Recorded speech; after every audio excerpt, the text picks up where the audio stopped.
Good morning business breakfast షోకి స్వాగతం. World wide manufacturing data పాజిటివ్గా రావడంతో ఏషియన్ మార్కెట్స్ ఈ మార్నింగ్ ఉత్సాహంగా ట్రేడ్ అవుతున్నాయి. లాస్ట్ నైట్ అమెరికన్ మార్కెట్స్ స్ట్రాంగ్గా క్లోజ్ అయ్యాయి. ఇన్ఫ్యాక్ట్ డౌ జోన్స్ 17,000 మార్కును ముద్దాడేంత దూరంలో క్లోజ్ అయింది. అలాగే S&P 500 1973, సో 2000 మార్క్ దిశగా దూసుకువెళ్తుంది. సరికొత్త ఆల్ టైమ్ హైని టచ్ చేసింది. అలాగే నాస్డాక్ చాలా స్ట్రాంగ్గా క్లోజ్ అయింది. 50 పాయింట్ల లాభంతో 1.14% ఇన్ పర్సంటేజ్ టర్మ్స్. సో ఇదే ఉత్సాహం ఊపు ఇప్పుడు ఏషియన్ మార్కెట్స్లో కనిపిస్తుంది. అన్ని మార్కెట్స్ కూడా 0.5 to 1% లాభాల్లో ట్రేడ్ అవుతున్నాయి. అండ్ SGX నిఫ్టీ 7715 50 పాయింట్ల లాభంతో కనిపిస్తుంది. 7717 ఇన్ఫ్యాక్ట్. సో ఒక పాజిటివ్ ఓపెనింగ్ కోసం మార్కెట్ సిద్ధమవుతున్నాయి. అండ్ 7700 మార్కుని ఈరోజే మనం టచ్ చేసే నిఫ్టీ టచ్ చేసే అవకాశాలు స్పష్టంగా కనిపిస్తున్నాయి. So not just the all time closing high 7656 మాత్రమే కాదు, దాన్ని అధిగమించి 7700 వైపు వెళ్ళే ప్రయత్నం చేస్తుంది నిఫ్టీ. అండ్ సో ఒక ప్రీ బడ్జెట్ ర్యాలీ సోమవారం ప్రారంభమైందని చెప్పుకోవచ్చు మనం. ఇది ఇప్పుడు ప్రీ బడ్జెట్ ర్యాలీ మరింత ఊపు ఉత్సాహాన్ని పుంజుకునే అవకాశాలు కనిపిస్తున్నాయి. హార్డ్ మెజర్స్ సిద్ధం కావాలి. India now needs fiscal discipline. ఇది అరుణ్ జైట్లీ మన ఆర్థిక మంత్రి ఇస్తున్న సందేశం. సో రాబోయే బడ్జెట్లో యూనియన్ బడ్జెట్ జూలై 10న ప్రవేశపెట్టబోయే యూనియన్ బడ్జెట్లో హార్ష్ మెజర్స్, కఠినమైన నిర్ణయాలు, కఠినమైన చర్యలు ఉంటాయన్న సందేశాన్ని ఆయన ఇస్తున్నారు.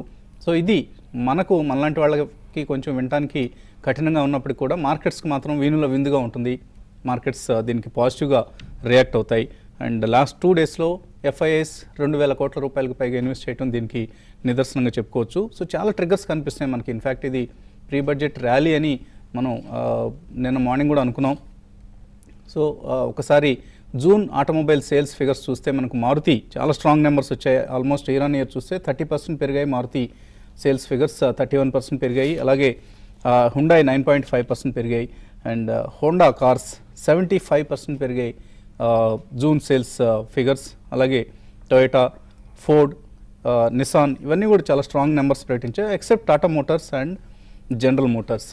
మిగతా కంపెనీస్ అన్నీ కూడా చాలా స్ట్రాంగ్ ఫిగర్స్ ప్రకటించాయి. సో అంటే దీన్ని బట్టి మనం ఏమర్థం చేసుకోవాలంటే ఫస్ట్ ట్రిగ్గర్ మార్కెట్స్కి ఇక్కడే వచ్చింది. కన్జంప్షన్ పెరుగుతుంది. సో డొమెస్టిక్ ఎకానమీ రివైవ్ అవుతుంది, కన్జంప్షన్ పెరుగుతుంది అన్నది మొదటి ట్రిగ్గర్ అయితే, రెండో trigger of course FII flows 2000 crores cross అయ్యాయి గత 2 రోజుల ఫిగర్స్ చూస్తేనే. సో ఇది రాబోయే రోజుల్లో మరింత పుంజుకునే అవకాశం కూడా కనిపిస్తుంది. ఇక మూడో figure finance minister speech it self. ఆయన బడ్జెట్కి సంబంధించి ఇప్పటికే ఇండికేషన్స్ ఇస్తున్నారు. ఎకానమీని వృద్ధి బాటలో పయనింపు చేసేందుకు, ఫిస్కల్ డిసిప్లిన్ను ఇంప్రూవ్ చేసేందుకు ప్రయత్నం చేస్తూ అంటూ. సో ఇవన్నీ కూడా మనకు మార్కెట్స్ను డ్రైవ్ చేస్తున్న factors. So risk on sentiment మరింతగా ముదురుతోంది, బలపడుతోంది. ఆటోమొబైల్, మెటల్, క్యాపిటల్ గూడ్స్ ఈ రంగాలకు చెందిన స్టాక్స్లో హైటెండ్ యాక్టివిటీ చూస్తున్నాం. ఈ మూడు కూడా మార్కెట్ ర్యాలీని లీడ్ చేస్తున్న sectors. Maybe followed by other sectors also. భవిష్యత్తులో బ్యాంక్స్ కావచ్చు, లేదా ఇన్ఫ్రాస్ట్రక్చర్ కావచ్చు, ఇటువంటి సెక్టర్స్ అన్నీ కూడా ఫాలో అవుతాయనే మనం ఊహించవచ్చు. అలాగే స్టాక్స్ టు వాచ్ లిస్ట్లో కనిపిస్తున్నాయి మనకు automobile stocks, including Ashok Leyland జూన్లో చాలా ఒక 1 year గ్యాప్ తర్వాత కమర్షియల్ వెహికల్ సేల్స్ ఆల్మోస్ట్ 7% పెరిగాయి. And medium and high commercial vehicles segment చూస్తే 17% గ్రోత్ కనిపిస్తుంది. అలాగే ఐషర్ మోటార్స్ స్ట్రాంగ్ ఫిగర్స్ వచ్చాయి. అలాగే రాయల్ ఎన్ఫీల్డ్ లాంటి మోడల్ను ఐషర్ మోటార్స్ 82% సేల్స్ గ్రోత్ కనిపిస్తుంది ఇయర్ ఆన్ ఇయర్. అలాగే ఇన్ఫ్రాస్ట్రాక్స్లో IVR సేల్ 7,000 crores వర్త్ డెట్ను రీకాస్ట్ చేస్తున్నారు, రీస్ట్రక్చర్ చేస్తున్నారన్న దీనికి బోర్డ్ అప్రూవల్ వచ్చింది, నాట్ ఫైనాన్షియల్ ఇన్స్టిట్యూషన్స్ అప్రూవల్. ఈ అంశాన్ని దృష్టిలో ఉంచుకోవాలి. అలాగే A to Z maintenance 2,400 crores fresh orders వచ్చాయి. JP power, JSW group, JP power assets మీద కన్నేసిందన్న వార్తలు వస్తున్నాయి. ఇవన్నీ కూడా స్టాక్స్ టు వాచ్ లిస్ట్లో మనం గమనించాల్సిన అంశాలు. All in all mid and small caps outperform చేస్తున్నాయి, బ్రాడర్ మార్కెట్స్ అవుట్ పెర్ఫామ్ చేస్తున్నాయి. ఇదే సమయంలో చాలా కేర్ఫుల్గా ఉండాలి. ఎందుకంటే మనం లాస్ట్ ఫ్యూ మంత్స్ ఫిగర్స్ చూస్తే సో స్మాల్ క్యాప్ స్టాక్స్లో almost out of small cap ఇండెక్స్లో ఉన్న 435లో సగానికి పైగా స్టాక్స్ మోర్ దాన్ 100% పెరిగాయి. సో ఇది కొంచెం మనం అప్రమత్తంగా ఉండాల్సిన పరిస్థితిని ఇండికేట్ చేస్తుంది. Otherwise it's going to B this rally is going to sustain for the next at least few months. Even post budget కూడా బడ్జెట్ ఎంకరేజింగ్గా ఉంటే ర్యాలీ ఉండే అవకాశం కనిపిస్తుంది. ఇక ఎనలిస్ట్ అడిగి ఎటువంటి స్ట్రాటజీస్ను ఈ మార్కెట్లో ఫాలో కావాలో అడిగి తెలుసుకుందాం. సో ప్రీ బడ్జెట్ ర్యాలీ స్ట్రాంగ్గా కొనసాగుతోంది. మేబీ మీరు నిన్న అన్నట్టుగా 8,000 మార్క్ను ప్రీ బడ్జెట్ దశలోనే మనం చూసే అవకాశాలు కూడా స్పష్టంగా కనిపిస్తున్నాయి.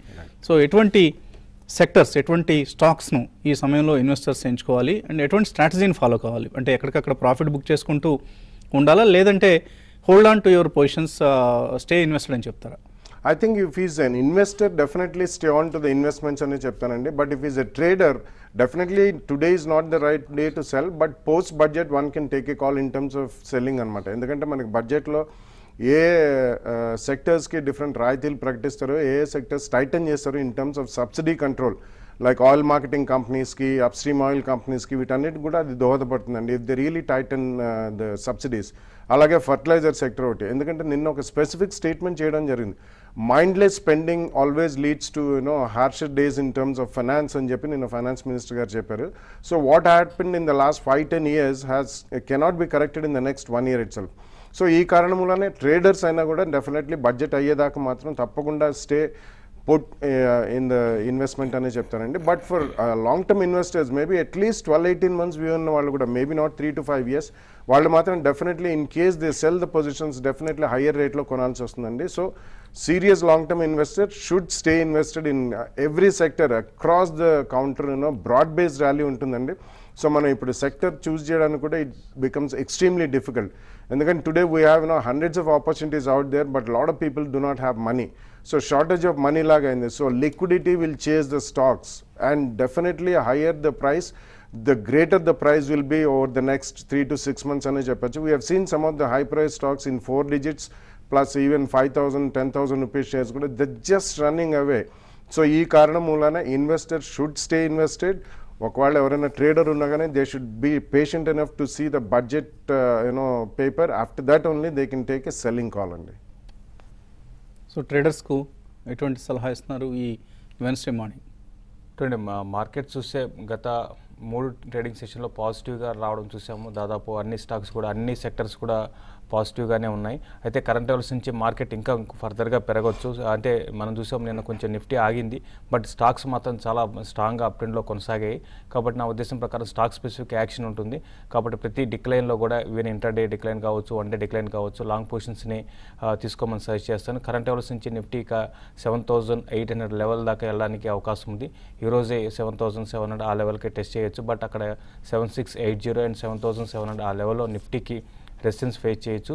ఇంకా స్టాక్ స్పెసిఫిక్ విషయానికి వస్తే కొన్ని స్టాక్స్ మనం చూసాం నిన్న హెచ్డిఎల్ లాంటి స్టాక్స్ కొంత హై వాల్యూమ్స్తో పెద్దగా పెరగపోయినా కూడా 2-3% పెరిగింది. తర్వాత మనకి హిండాల్కో చూసాము, సిఎల్ఎస్ఏ అప్గ్రేడ్ చేయడం అనేది టార్గెట్ 220 దాకా. కాబట్టి హిండాల్కోలో కూడా లాంగ్ పొజిషన్ తీసుకోమని చెప్తాను. కరెంట్ లెవెల్స్ నుంచి హిండాల్కో 192-194 దాకా పెరగడానికి అవకాశం ఉంది. తర్వాత జేపీ అసోసియేట్స్ ఒకటి నిన్న కొంత వీక్గా ఉంది, బట్ ఈరోజు ఈ జేపీ అసోసియేట్స్లో ఇంకా ఫర్దర్గా అప్ ట్రెండ్ కొనసాగవచ్చు. దాన్ని కూడా ఇంట్రాడే కోసం, తర్వాత లాంగ్ పొజిషన్ షార్ట్ టర్మ్ కోసం కూడా బై చేసుకోమంటాను. 88-90 రూపీస్ మళ్ళీ న్యూ హైస్కి రావడానికి అవకాశం ఉంది. తర్వాత రిలయన్స్ క్యాపిటల్ ఒకటి నిన్న కొంత వీక్ ఉన్నా కూడా ఈరోజు మళ్ళీ స్టాక్ రీబౌండ్ కావడానికి అవకాశం ఉంది. రిలయన్స్ క్యాపిటల్ కూడా కరెంట్ లెవెల్స్లో ఇంట్రాడే కోసం బై చేసుకోమంటాను, షార్ట్ టర్మ్ కూడా బై చేసుకోమంటాను. పుంజిలాయిడ్ ఒకటి నిన్న కొంచెం బ్రేక్అవుట్ రావడం చూసాం, దాంట్లో కూడా లాంగ్ పొజిషన్ తీసుకోమంటాను. బట్ ఓవరాల్ మార్కెట్ పరంగా చెప్పాలంటే ఇంకా మార్కెట్ ఇంకా పెరిగే అవకాశం ఉంది. తర్వాత పిఎస్యు మిడ్ క్యాప్ బ్యాంక్స్ ఈరోజు బై చేసుకోమంటాను. సిండికేట్ బ్యాంక్ ఒకటి, తర్వాత ఐడిబిఐ బ్యాంక్ ఒకటి కూడా లాంగ్ పొజిషన్ తీసుకోవచ్చు. కాబట్టి ఓవరాల్ ట్రెండ్ పరంగా చెప్పాలంటే లాంగ్ పొజిషన్స్కే సజెస్ట్ చేస్తాను. ఈరోజు మాత్రం కొంచెం మార్కెట్ ఆ గ్యాప్ అప్ ఓపెన్ అవుతుంది, కొంచెం వెయిట్ చేసి ఒక 10 to 15 minutes వెయిట్ చేసి ఒక డిప్ వచ్చినప్పుడు ఇంటర్డే పొజిషన్ తీసుకోమని చెప్తానండి. అలాగే పక్కన స్క్రీన్ మీద డిస్ప్లే చేస్తున్న టెక్స్ట్ ఏదైతే ఉందో ఇవన్నీ కూడా స్టాక్స్ టు వాచ్ లిస్ట్లో చేయాల్సింది. దాని ప్రజెంటేషన్ అంతగా ఇంప్రెసివ్గా లేదు, బట్ స్టిల్ ఈ అంశాలని గమనించాలి. ఎందుకంటే prime focus, so Reliance capital stake తీసుకుంటుంది, ఇది ఇట్స్ ఏ సిగ్నిఫికెంట్ డెవలప్మెంట్. అలాగే అశోక్ లేలాండ్ సేల్స్ ఫిగర్ 7% పెరిగాయి ఇయర్ ఆన్ ఇయర్. ఇన్ని వాహనాలు అమ్మారు అని అంటే అర్థం కాదు, దాన్ని 7% వృద్ధి ఉంది, అది కూడా almost after an years gap. ఇది అందులో గమనించాల్సిన. అందువల్లనే ఈ మధ్యకాలంలో అశోక్ లేలాండ్ చాలా స్ట్రాంగ్గా వాల్యూమ్స్తో కూడిన ప్రైస్ యాక్షన్ మనం గమనిస్తూ ఉన్నాం. కాలర్స్ లైన్లో ఉన్నారు. ఫస్ట్ కాలర్ వరంగల్ నుంచి Venkateswararao. Hello sir, good morning అండి. మార్నింగ్ అండి. సార్ గుడ్ మార్నింగ్ బాగా గారు. Sir, JK tyre and Gabriel India గురించి కాస్త చెప్తారా? ఫస్ట్ ఏదన్నారు, టీసీఎస్ కాదండి, Gabriel India and JK tyre. ఇవేంటి మీరు స్టాక్స్ కొన్నారా? అవునండి కొన్నాము. ఎప్పుడు కొన్నారు? సిమెంట్ స్టాక్స్ కూడా ఏమైనా కొనవచ్చు సార్? ఏమండి? Cement stocks sir. Cement stock recommend చేయమంటారా? అండ్ ఈ రెండింటి గురించి కాస్త చెప్పి cement stocks. Okay. Yeah, definitely both of them are good counters and JK Tires and Gabriel India. Gabriel India happens to be the pioneer in terms of shock absorbers and all sorts of shock absorbing systems for passenger cars, two-wheelers and automobiles lo. And chala rojulu ee automobile ancillary sector lagadga undi, but now they have started moving and definitely you have seen all the sales figures ippade Vasant garu repeat chesaru. Both LCVs, MCVs and HCVs, which almost 3 to 4 year gap tarvata we are seeing positive figures and some companies like Eicher have declared 26% plus year on year growth. So definitely Gabriel India is a buy. Similarly even JK Tires. Cement stocks lo JK Lakshmi and JK Cements, both of them are extremely good and endukante next 12 to 18 months lo almost doubling of capacity avutundi. So that's a very good buy. And Ramco Cements okati and chinna cements chala unnayi. Heidelberg Cement kanindi lapte Orient Cement itvanti kuda they will all do well. Have a 2-3 year view and buy it in maximum 3 price points, at least 2 price points konukondi. Currently JK and Gabriel retain it. Cement lo deni recommend chestaru? JK Lakshmi cheppamu and Ramco Cement is good and smaller JK Lakshmi and JK Cement, both of them. Next 12 to 18 months lo almost doubling avutundi. Heidelberg Cement is one company. Yes. Okavela nijanga if you can bet some higher money, Sri Cements in the next 24 months they will add almost about 6 million tons capacity and even at 7,000 it's a cheap share in terms of the next 3 years forward తీసుకుంటే మాత్రం. So even Prism Cement also is a good bet among the cement counters. Prabhakar Hyderabad నుంచి తర్వాత caller. Hello sir. నమస్తే sir. నమస్తే అండి, అడగండి sir. ఇప్పుడు Shree Renuka Sugars తర్వాత యునైటెడ్ బ్యాంక్ ఆఫ్ ఇండియా కొన్నాం సార్ 6 months to 1 year అన్నట్టు ఎట్లా ఉంటుంది సార్, ఉంచుకోమంటారా? 6 months to 1 year హోల్డ్ చేయొచ్చు అవి Shree Renuka and United Bank? చూడండి, రేణుకా షుగర్స్ అయితే 6 to 8 months మీరు హోల్డ్ చేయమని చెప్తారండి. గతంలో కూడా మనం చెప్పడం జరిగింది షుగర్ స్టాక్స్లో ఒక అప్ ట్రెండ్ అనేది రావడం, అంటే ఇన్ని రోజులుగా సైడ్ వేస్లో ఉన్న షుగర్ స్టాక్స్ అని కూడా ఇంకా పెరిగే అవకాశం ఉంది. ప్లస్ మార్కెట్ కూడా కొంచెం బులిష్ ఉంది, అది కూడా ఒక కారణం అని చెప్పొచ్చు. శ్రీ రేణుకా షుగర్ మాత్రం మీరు హోల్డ్ చేయండి. But United Bank of India మాత్రం మనం చూస్తే కొంచెం వోలటాలిటీ స్టాక్ అండి. ఈవెన్ రిజల్ట్ పరంగా కూడా చూస్తే చాలా అంటే ఒక రిజల్ట్ కొంచెం బాగా రావడం, ఒక క్వార్టర్ రిజల్ట్ ఎంకరేజింగ్గా లేకపోవడం చూస్తున్నాము. దీనికన్నా మీకు అదర్ బ్యాంక్స్, చాలా స్ట్రాంగ్ బ్యాంక్స్, మంచి రిజల్ట్ అనౌన్స్ చేసిన బ్యాంక్స్ ఉన్నాయి కాబట్టి దాంట్లో ఇన్వెస్ట్ చేయమంటాను. యునైటెడ్ బ్యాంక్ ఆఫ్ ఇండియా మాత్రం షార్ట్ టర్మ్ ట్రెండ్ మాత్రం అప్ ట్రెండ్ ఉంది. ఈ ర్యాలీలో ఎగ్జిట్ అయిపోయి వేరే మంచి కౌంటర్లో ఇన్వెస్ట్ చేయమని చెప్తానండి. అలాగే ఇందాక ఏమన్నా ఉంటున్నట్లుగా జేపీ పవర్ ఇవాళ మేబీ లైమ్ లైట్లో ఉండే అవకాశం కనిపిస్తుంది. జేఎస్డబ్ల్యూ ఎనర్జీ ఈ కంపెనీకి సంబంధించిన ఆస్తులను కొనే అవకాశం ఉందంటూ వార్తలు వస్తున్నాయి. సో దీనికి సంబంధించిన మరింత సమాచారం అందాల్సి ఉంది. మరిన్ని కాల్స్ తీసుకోబోయే ముందు కాసేపు ప్రకటనలు.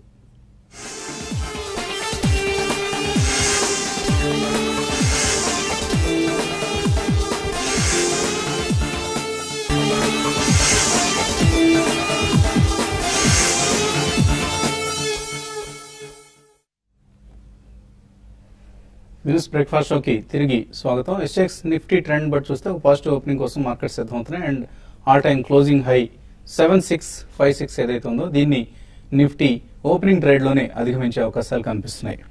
ప్రసాద్ వరంగల్ నుంచి కాలర్ లైన్ ఉన్నారు. Hello sir. అడగండి Prasad. Sir, JP power GMR infra ఈ రోజు బై చేసి sir. JP power and GMR infra ఈ రోజు అంటే ఇంట్రాడే కోసమా? 240 బై చేసాము ఆల్రెడీ. మరి ఫార్వర్డ్ బుక్ చేసుకోమంటారా లేదా ఉంచేయమంటారా? LIC housing finance. ఇప్పుడు జేపీ పవర్ జిఎంఆర్ మీరు షార్ట్ టర్మ్ కోసం అడిగారా? లాంగ్ టర్మ్ అండి, 1 year. Okay okay. GMR infra అయితే మీరు బై చేసుకోమని సజెస్ట్ చేస్తానండి. కరెంట్ లెవెల్స్ నుంచి స్టాక్ ఇంకా పెరగడానికి మీకు మన గతంలో చాలాసార్లు అడుగుతున్నారండి, చెప్పడం జరుగుతుంది. ఇంకా పెరగవచ్చు, మనకి హై బీటా స్టాక్స్ అండి. అయితే ఒకటి మనం గుర్తుంచుకోవాలి, మార్కెట్ రివర్స్ అయినప్పుడు ఇదే స్టాక్స్ మళ్ళీ 10%, 15% కూడా బాగా కరెక్ట్ కావడానికి అవకాశం ఉంటుంది. కాబట్టి మీరు మనకి బడ్జెట్ వరకు మాత్రం మార్కెట్ స్ట్రాంగ్ ఉంటే బై చేసుకోవచ్చు. నెక్స్ట్ 1 to 2 years కూడా మీరు ఆ ఉద్దేశం ఉంటేనే మీరు కరెంట్ లెవెల్స్ లో బై చేసుకోండి. ఈవెన్ జేపీ పవర్ ను కూడా మీరు ఇదైతే స్పెక్యులేటివ్ బెట్ అవుతుందండి. జేపీ పవర్ కన్నా మీరు అదర్ అంటే ఇలా ఇన్వెస్ట్మెంట్ కోసం పవర్ సెక్టార్లోనే అదర్ స్టాక్స్ ని బై చేసుకోమంటాను. జేపీ పవర్ మాత్రం ట్రేడింగ్ బెట్ కోసం అయితే కరెంట్ అవర్స్ లో బై చేసుకోమంటాను.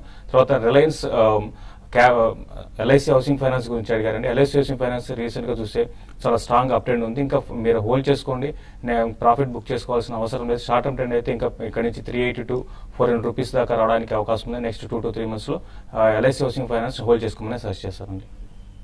పరమేశ్వరప్ప బెంగళూరు నుంచి. హలో హలో, అడగండి. నా దగ్గర హెచ్సిఎల్ ఇన్ఫో సిస్టమ్ ఒక 1000 షేర్స్ ఉన్నాయండి. 47 లో కొన్నాను. అవి ఉంచమంటారా, ఎగ్జిట్ చేయమంటారా? HCL Info completely restructuring mode లో ఉందండి ఆ కంపెనీ. గతంలో వాళ్ళు they purely distributors of hardware across the country, and 1 or 2 deals, major deals fizzle out అవడంతో అది actually they took a big beating. But last 1 year లో ఆల్మోస్ట్ అబౌట్ 25 నుంచి డబుల్ అయిందండి. అరౌండ్ 50+ లో ఉంది అది. కరెంట్లీ మాత్రం కంప్లీట్ రీస్ట్రక్చరింగ్ మోడ్ లో ఉంది కాబట్టి ఉంచండి. Even if you have a 6 to 12 months view తప్పకుండా కరెంట్లీ హోల్డ్ చేయమని చెప్తానండి. కుమార్ విజయవాడ నుంచి తర్వాత కాలర్. హలో. అశోక్ లైన్ 24 లో జై 95 లో బై చేశాను. ఎప్పటి వరకు వెయిట్ చేయమంటారు? అశోక్ లేలాండ్, జైన్ ఇరిగేషన్ రెండు కూడా మంచి ప్రాఫిట్స్ ఉన్నారు. ఆయన 50% పైగా పెరిగాయి కొన్ని లెవెల్స్ నుంచి. రెండు కూడా ఇంకా హోల్డ్ చేయండి. ఇప్పుడు అశోక్ లేలాండ్ మనం చూసాం, సేల్స్ ఫిగర్స్ బాగా పెరగడం చాలా రోజుల తర్వాత మనం చూసాం. తర్వాత ఇంతకుముందు రిజల్ట్ కూడా బాగా అంటే మైనస్ లో ఉన్న రిజల్ట్ ఈసారి ప్రాఫిట్స్ నెక్స్ట్ 2-3 quarters ఇంప్రూవ్ కావడానికి అవకాశం ఉంది. కాబట్టి డెఫినెట్ గా Ashok Leyland multi year highs రావడం కూడా అవకాశం ఎక్కువ కనపడుతుంది. మీరు హోల్డ్ చేయండి. 60 రూపీస్ 65 రూపీస్ దాకా నెక్స్ట్ ఫ్యూ మంత్స్ లో పెరగడానికి అవకాశం ఉంది. అదేవిధంగా జైన్ ఇరిగేషన్ కూడా ఈవెన్ ఇప్పుడు ఇటువంటి వర్షాలు సరిగా లేని టైంలో కూడా బడ్జెట్ కి కొన్ని మైక్రో ఇరిగేషన్ కి ఎక్కువ పెద్దపీట వేయచ్చనే ఉద్దేశంతో జైన్ ఇరిగేషన్ లో కూడా మంచి వాల్యూమ్స్ జరుగుతున్నాయి. కాబట్టి జైన్ ఇరిగేషన్ కూడా కరెంట్ అవర్స్ నుంచి మీరు హోల్డ్ చేయమని చెప్తాను. 120 దాటింది కాబట్టి around 140 to 150 rupees next budget లోపల పెరగవచ్చు. మీరు 2 స్టాక్స్ కూడా హోల్డ్ చేయమని చెప్తానండి. శ్రీదేవి హైదరాబాద్ నుంచి తర్వాత కాలర్. హలో. హలో, నమస్కారం అండి. నమస్తే అండి, అడగండి. నా దగ్గర ఈకో బ్యాంక్ 105 లో హోల్డ్ చేస్తున్నాను. ప్లస్ ప్రైమ్ ఫోకస్ 44 లో హోల్డ్ చేస్తానండి. 1000 షేర్స్. ప్రైమ్ ఫోకస్ కి టార్గెట్ ఏంటో చెప్పగలరా? UCO Bank and Prime Focus. Definitely UCO Bank retain చేయమని చెప్తాండి. ఉన్న వాటిలో NPA reformation I think it's one of the premier banks. So definitely next 3-6 months ఉంచండి మీరు. Prime Focus is an excellent company అండి. In terms of VFX and high density graphics and movie making lo, they are now among the top 5 companies in the world. 2D to 3D conversion తో మొదలు పెట్టింది. ఇప్పుడు complete visual effects లో they are one of the best companies in the world అని చెప్పాలి. Target పరంగా అంటే చెప్పడం కష్టం అండి. But if you do not have need for money, at least I would request you to stay invested. Next 2-3 years కూడా తప్పకుండా ప్రైమ్ ఫోకస్ లో స్టే ఇన్వెస్టెడ్ అండి. అలాగే కీర్తి అడుగుతున్నారు, Vibrant Digital, RA Agro, Future Consumer, Karuturi Global, ఇవన్నీ కూడా చెత్త కంపెనీలు అండి. వీటి గురించి మనం మాట్లాడుకుని టైం వేస్ట్ చేసుకోవడం కూడా అనవసరం. విజయశ్రీ అడుగుతున్నారు, Renuka sugars rights issue near ఫ్యూచర్లో సబ్స్క్రైబ్ చేయొచ్చాను. రైట్స్ ఇష్యూ ఉంటుందానో ప్రశ్న క్లారిటీ లేదు. సో ఏదైనా అటువంటి అవకాశాలు కనిపిస్తున్నాయి రేణుకా షుగర్స్ లో? దే మే అండి, ఎందుకంటే దే వాంట్ రేజ్ మనీ, వాళ్ళకి చాలా డెట్ ఉంది కాబట్టి they may either come for a rights issue or a QIP issue for institutional holders అండి. But definitely please do not go by that. Already మీ దగ్గర ఉంటే మాత్రం ఉంచండి స్టాక్, ఎందుకంటే షుగర్ యాజ్ ఎ కమోడిటీ కూడా టర్న్ అరౌండ్ అయింది. All the sugar companies are doing well. Currently hold చేయండి. GSKSV రమణమూర్తి అడుగుతున్నారు, markets forecast lines. Okay okay, ఆయన మనకు టెక్నికల్ అనాలిసిస్ పంపించారు, గరిమెళ్ళ రమణమూర్తి గారు.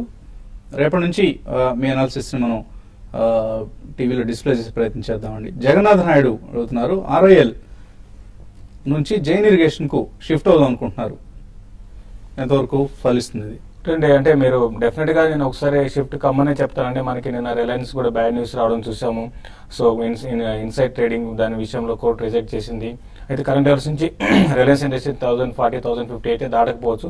జైన్ ఇరిగేషన్ ఇప్పుడే చెప్పాం, కరెంట్ అవర్స్ నుంచి ఇంకా పెరగడానికి అవకాశం ఉంది. కాబట్టి నెక్స్ట్ 2 to 3 months కోసం, ఈవెన్ లాంగ్ 3 months తర్వాత RIL కి గ్యాస్ ప్రైస్ రివిజన్ జరిగితే it's going to be big booster for that stock. కానీ పర్సెంటేజ్ పరంగా జైన్ ఇరిగేషన్ అంతా కరెంట్ అవర్స్ నుంచి రిలయన్స్ ఇండస్ట్రీస్ అయితే నా ఉద్దేశం అయితే పెరగకపోవచ్చు. కాబట్టి జైన్ ఇరిగేషన్ కి షిఫ్ట్ కమ్మని చెప్తాను. సో అంటే దీనికి దాని పర్సెంటేజ్ ఎంత వేరియేషన్ ఉండొచ్చు? దీనికన్నా మీ రిలయన్స్ కన్నా ఒక 10 to 15% ఎక్కువ రావడానికి అవకాశం ఉంటుంది. సో ఇదంతా కూడా కొంచెం స్పెక్యులేటివ్ పర్సెంటేజ్ పరంగా చెప్పాలంటే స్పెక్యులేటివ్ వాదం అండి, జాగ్రత్తగా ఉండండి. మీరు దేన్ని ప్రిఫర్ చేస్తారు, Jain or Reliance Industries? Oh, I would definitely say Reliance Industries is a long-term bet, and Jain Irrigation still has a lot of debt burden. While NBFC shift chesaru, and almost it's been a 3-bagger from the lows in the last 12-18 months. Kabatti, in case anything goes wrong in the budget in terms of outlay, I think stagnant ayye avakasam undi. But I think definitely you should have your money in both the counters. So shifting is not a better idea. Invest additional money into Jain. Sometimes ఇది under perform చేసి అది out perform చేసే అవకాశాలు ఉంటాయి. మనం shift అయినప్పుడు ఆ risk తీసుకోవడానికి మీరు సిద్ధంగా ఉండాలి. సతీష్ గుండారపు అడుగుతున్నారు, బడ్జెట్ ను దృష్టిలో ఉంచుకొని ఎటువంటి స్టాక్స్ ని బై చేయాలి ఇక్కడ, అంటే ప్రీ బడ్జెట్ కొని పోస్ట్ బడ్జెట్ అమ్మేలా ప్రాఫిట్ రావాలంటే? Oh, it's a highly speculative bet, but I think you should definitely take a bet in terms of real estate and infrastructure, because అందులో directly budget related ఉంటే probably a railway stock, but this is just get in and get out post budget అండి. But across the board అన్ని పెరిగితే, so you should stay invested in good counters. Speculative అయితే ఈ 3 sectors are good. South Indian bank present రేట్లో తీసుకోవచ్చు, నరసింహారావు అడుగుతున్నారు. చాలా రోజుల తర్వాత స్టాక్ లో ఒక మేజర్ అప్ ట్రెండ్ ఉందండి. డెఫినెట్ గా banking stocks and south Indian bank కూడా అప్ ట్రెండ్ లో ఉంది. మీరు కరెంట్ అవర్స్ లో బై చేసుకోవచ్చు అండి. అలాగే తేజారెడ్డి, సో ప్రోగ్రామ్ వ్యవధిని 1 hour పెంచమంటున్నారు. సో ప్రస్తుత పరిస్థితుల్లో అది సాధ్యపడే విషయం కాదండి. కరణం రాజేంద్రన్ అడుగుతున్నా, టాటా కెమికల్ 340లో ఉన్నాయి, టార్గెట్ ఎంతవరకు ఎక్స్పెక్ట్ చేయాలి, short term target? Short term target అయితే కొంచెం ఇవన్నీ కూడా మనకి ఫెర్టిలైజర్ సెక్టర్ కిందకు వస్తుందండి. బట్ కరెంట్ అవర్స్ లో ఏంటంటే అరౌండ్ 350 దగ్గర హ్యూజ్ రెసిస్టెన్స్ అనేది ఫేస్ చేయొచ్చు. బట్ బడ్జెట్ దృష్టిలో ఉంటే పెట్టుకొని 345 దాటిందంటే మాత్రం అరౌండ్ 360 to 370 దాకా రావచ్చు అండి.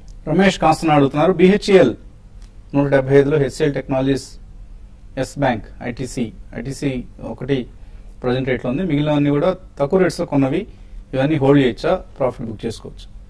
హోల్డ్ చేయండి, definitely. I think they're all good counters అండి. So you seem to be long term investor, తప్పకుండా హోల్డ్ చేయమని చెప్తాను.